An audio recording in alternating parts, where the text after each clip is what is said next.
বলছে সত্যি কিছু কথা বলে সরকারের বদনাম হবে, কথা কই নাই। এখন তো সময় শেষ, তুইও সমান আমিও সমান। 24 তারিখের পরে আসো খেলবো, খেলা হবে, খেলা হবে। আর খেলা লাভ নাই, আপনাকে খেলা দিছে হাসিনা। দর্শক বন্ধুরা, সবার আগে জানাই সবাইকে ঈদ মোবারক। আশা করি সবাই ভালো আছেন। এই ঈদের দিনে আমি আপনাদেরকে আরো একটি ব্রেকিং নিউজ দিতে যাচ্ছি। সেটি হচ্ছে মানে আপনাদের ঈদটাকে আরো দ্বিগুণ করে দিব ইনশাআল্লাহ। সেটি হচ্ছে 100 জন হাইব্রিড আওয়ামী লীগ নেতাকর্মীদের আওয়ামী লীগ থেকে নিষিদ্ধ ঘোষণা, এবং তাদেরকে একদম যেভাবে আপনার দুধ যেভাবে আপনার ছেঁকে দেওয়া হয় না বা ছেঁকে নেওয়া হয় না, ঠিক সেভাবে বর্তমান আওয়ামী লীগের ভিতরে যেই সমস্ত আপনার হাইব্রিড নেতাকর্মীরা আছে তাদেরকে বর্তমান আপনার শেখ হাসিনা এবং সজিদ ওয়াজিদ জয় তাদের নেতৃত্বে সেভাবেই কি ছাকা হচ্ছে। আচ্ছা, এই 100 জন নেতাকর্মীদের ভিতরে সবার প্রথম কার নামটা হতে পারে একটু গেস করুন তো। জি, আপনি সঠিক গেসটাই করছেন, সেটি হচ্ছে ওবায়দুল কাদের। দ্বিতীয়ত হচ্ছে ওই যে দেখাইলাম যে খেলা হবে খেলা, শামীম ওসমান। আমাদের বাংলাদেশকে কিংবা আপনার বাংলাদেশের অন্যতম এত বড় একটা পলিটিশিয়ান পার্টিকে জনগণের মাধ্যমে কিংবা বাংলাদেশে জোকার হিসাবে বা জোকারে পরিণত করার পিছনে সবচেয়ে বড় এই দুইটার অবদান কি অসীম। কোন দুইটা? ওবায়দুল কাদের আর হচ্ছে শামীম ওসমান। আমাদের বাংলাদেশের এই যে আপনার অন্তর্বর্তীকালের সরকার কিংবা এই যে একটা 5 আগস্ট আমাদের বাংলাদেশে হয়ে গেল, এটা আসলে কিসের জন্য হয়েছে? এই 5 আগস্ট কিন্তু হইতো না যদি এই ধরনের হাইব্রিড নেতাকর্মীরা আওয়ামী লীগের ভিতরে না থাকতো। এদের কারণেই আওয়ামী লীগের এই দুর্দশা, এদের কারণেই আওয়ামী লীগের এই অবস্থা। দর্শক বন্ধুরা, আমি যেই কথাটি বর্তমান বলতে চাচ্ছি, আপনার শেখ হাসিনার নেতৃত্বে সজিদ ওয়াজিদের নেতৃত্বে আওয়ামী লীগ থেকে 100 জন নেতাকর্মীদের বহিষ্কার। তার যে টপার যে নামটা ওবায়দুল কাদের আর শামীম ওসমান, যেখানে ওবায়দুল কাদের আর শামীম ওসমানও আছে, সেখানে আপনারা আশা করি বুঝতে পারতেছেন যে এখানে আসলে কাদের কাদের নাম থাকতে পারে, তাই না? আমি মনে করি 100 জন না এখানে, বা এই যে লিস্টটা মানে তাদেরকে বহিষ্কার করা আওয়ামী লীগ থেকে, আমি মনে করি এখানে ম্যাক্সিমাম যদি নাও হয় আরো 2 থেকে 300 কি করা উদ্যোগ নেওয়া যে এদেরকে বহিষ্কার করতে হবে। মানে মোটামুটি 4 থেকে 500 জন আওয়ামী লীগ হাইব্রিড নেতাকর্মীদের দল থেকে বহিষ্কার করতে হবে। আপনারা বাংলাদেশে যদি দেখে থাকেন মানে যেই অবস্থা, বিশেষ করে আওয়ামী লীগের ভাই যারা নাকি বর্তমান রাজপথে নামতেছে, অনলাইনে কথা বলতেছে, অফলাইনে কথা বলতেছে, তারা হইতেছে মনে করেন প্রকৃত, মনে করেন তারা দেশকে ভালোবাসে, তারা আওয়ামী লীগকে ভালোবাসে, তারা বঙ্গবন্ধু শেখ মুজিবুর রহমানের যে আদর্শ, সেই আদর্শ তাদের ভিতরে লালন পালন করে, তাই না? আর যেই হাইব্রিড নেতাকর্মীরা নাকি মনে করেন আওয়ামী লীগকে একদম খেয়ে দিছে ভাই, জাস্ট খেয়ে দিছে, তাই না? তারা বর্তমান একদম সাইলেন্ট হয়ে বসে রয়েছে, তারা কেউ কিন্তু কোনো কথা বলতেছে না, তাই না? এটা আমি মনে করি যে আওয়ামী লীগের ওয়ান অফ দ্য বেস্ট একটা ডিসিশন, সবচেয়ে বড় একটা ডিসিশন এদের। বা এটার মাধ্যমে কি হবে, যারা নাকি ভাই বর্তমান আপনারা রাজপথে নামতেছেন, মানে দলের জন্য দেশের জন্য এত বড় বড় ত্যাগ স্বীকার করতেছেন, মানে ত্যাগী কর্মীরা, তারা বর্তমান সামনে আসতে পারবেন এবং আগামী দিনের আওয়ামী লীগকে আপনারা নেতৃত্ব দিতে পারবেন। বা এই যে মনে করেন যারা বর্তমান রাজপথে ঝুটিকা মিছিল করতেছে, আন্দোলন করতেছে বা করতেছে, যাই করতেছে হোয়াট এভার, তারা কি বা তাদের হাত ধরেই আওয়ামী লীগ পুনরায় প্রতিষ্ঠিত হবে ইনশাল্লাহ। তবে এখানে আরো একটি বিষয়, সেটি হচ্ছে শেখ হাসিনা বর্তমান যে উদ্যোগটি নিছে কিংবা সজিদ ওয়াজিদ জয় যে উদ্যোগটা নিছে, এটা আপনার একদম নিঃসন্দেহে আপনার প্রশংসনীয় একটা উদ্যোগ আমি মনে করি। এতে করে আপনার বাংলাদেশের সাধারণ জনগণের ভিতরে যে আওয়ামী লীগের উপরে যে একটা ক্ষোভ তৈরি হয়েছে, যে একটা নারাজগিরি তৈরি হয়েছে, এই জিনিসটা দূর হয়ে যাবে। এতে করে আপনার বাংলাদেশের সাধারণ জনগণের ভিতরে বা মনের ভিতরে অন্যরকম একটা রেসপেক্ট, শ্রদ্ধা তৈরি হবে আমি মনে করি। কারণ তারা ভাববে যে না, মানুষ ভুল থেকে শিক্ষা নেয়, তো শেখ হাসিনা সেই শিক্ষাটা পাইছে এবং সেই পাওয়ার পরে তিনি সাথে সাথে দেরি করে নাই, তিনি পদক্ষেপ নিয়ে ফেলছে। এবং যারা নাকি দেশকে মানে এই জঙ্গিবাদীদের হাতে তুইলা দিছে বা এদের কারণে আসলে এরাই তো মনে করেন মাথা চারা দেওয়ার ওঠার একটা সুযোগ পাইছে, তাই না? তো এদেরকে বর্তমান দল থেকে বহিষ্কার করে দিছে।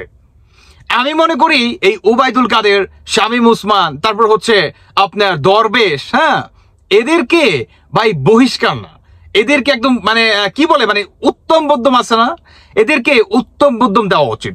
এবং এদেরকে যারা নাকি আওয়ামী লীগ সাধারণ জনগণ আছে বা আওয়ামী লীগ কর্মীরা আছে এদের হাতে ছেড়ে দেওয়া উচিত। বিচারটা এদের হাতে ছেড়ে দেন, তাহলে দেখবেন আরো বেশি ভালো হবে।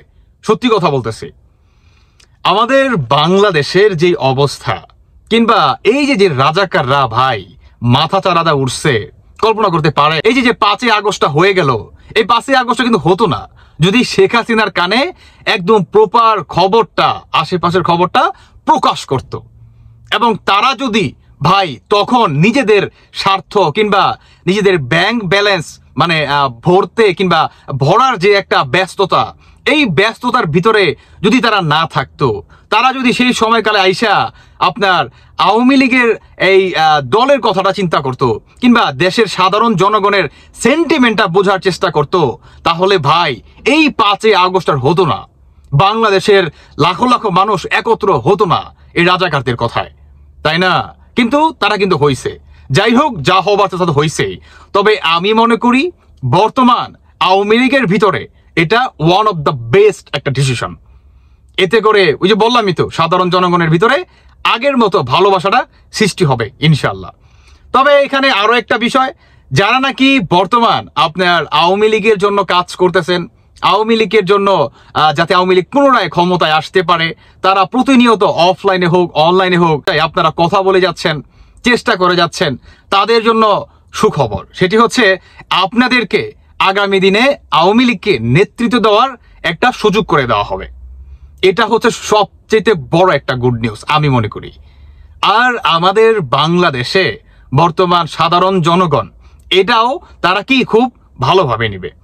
উল্টো দিকে আমি আরো একটি কথা বলে যেতে চাই, সেটি হচ্ছে আপনারা যারা অফলাইনে অনলাইনে কিংবা যারা নাকি বর্তমান আওয়ামী লীগের ভিতরে হাইব্রিড নেতাকর্মীরা আছেন কিংবা আপনাদের নামটা এখন পর্যন্ত লিজে আসে নাই কিংবা ধরেন কোনোভাবে আপনারা বেঁচে গেলেন, তাহলে এই ভুল থেকে আপনাদেরকে শিক্ষা নিতে হবে। যেখানে ওবায়দুল কাদের, শামীম ওসমান এরাই পাত্তা পায় না কিংবা এদেরকে বহিষ্কার করে দেয়, সেখানে আপনি তো কিছুই না। কিংবা আগামী দিনে যারা নাকি আওয়ামী লীগকে কিংবা বঙ্গবন্ধুর নাম ভেঙে বা তার নাম আপনার কি বলে একদম খায়া দিয়া দেশে লুটপাট করবেন, নিজের ব্যাংক ব্যালেন্স ভর্তি করবেন, বাড়ি গাড়ি করবেন, কারিগরি টাকা উপার্জন করবেন, তাদেরকে এই ভুল থেকে শিক্ষা নিতে হবে। আমরা তো অনেকেই মনে করি যে ভাই রাজনীতি মানেই হচ্ছে কারিগরি টাকা, কোটি কোটি টাকা, তাই না? আর এই কোটি কোটি টাকার লোভেই বর্তমান আমাদের বাংলাদেশে হয়ে গেছে একটা জুলাই আন্দোলন, হয়ে গেছে একটা 5ই আগস্ট, তাই না? তবে সবচেয়ে যেটা ভালো খবর সেটি হচ্ছে ভাই একে একে সবাইকে ধরা হচ্ছে এবং আওয়ামী লীগ থেকে, আওয়ামী লীগের দল থেকে সবাইকে বহিষ্কার করে দিচ্ছে। দেখেন না, শামীম ওসমান, ওবায়দুল কাদের এরা বর্তমান কোনো কথা বলতেছে না। তাদের আইডিতে কিংবা ফেসবুক আইডিতে একটা স্ট্যাটাস পর্যন্ত আপনারা দেখতে পারবেন না। তারা টোটালি চোখ। ভাবতে পারেন তারা কি পরিমাণ হাইব্রিড, তারা কি পরিমাণ টাকা লুটপাট করছে।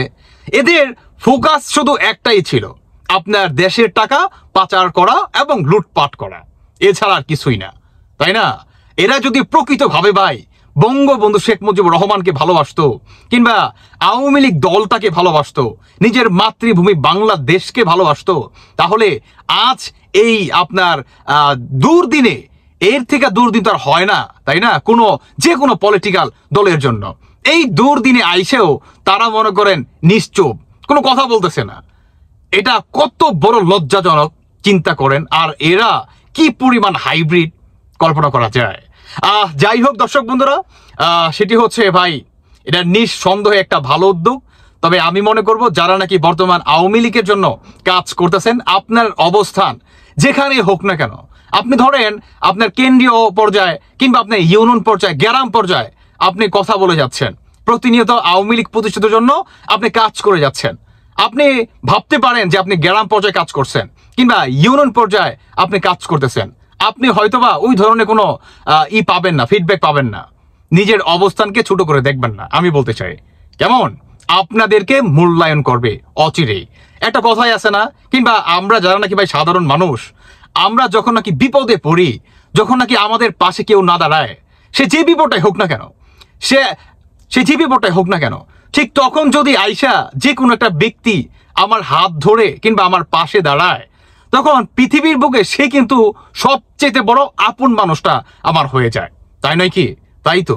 তো এর জন্যই বলবো যে ভাই, আপনার অবস্থানকে আপনি খাটো করে দেখবেন না, আপনাকে অবশ্যই মূল্যায়ন করা হবে, আপনাকে অবশ্যই সেটার প্রতিদান একদিন দেওয়া হবে ইনশাল্লাহ।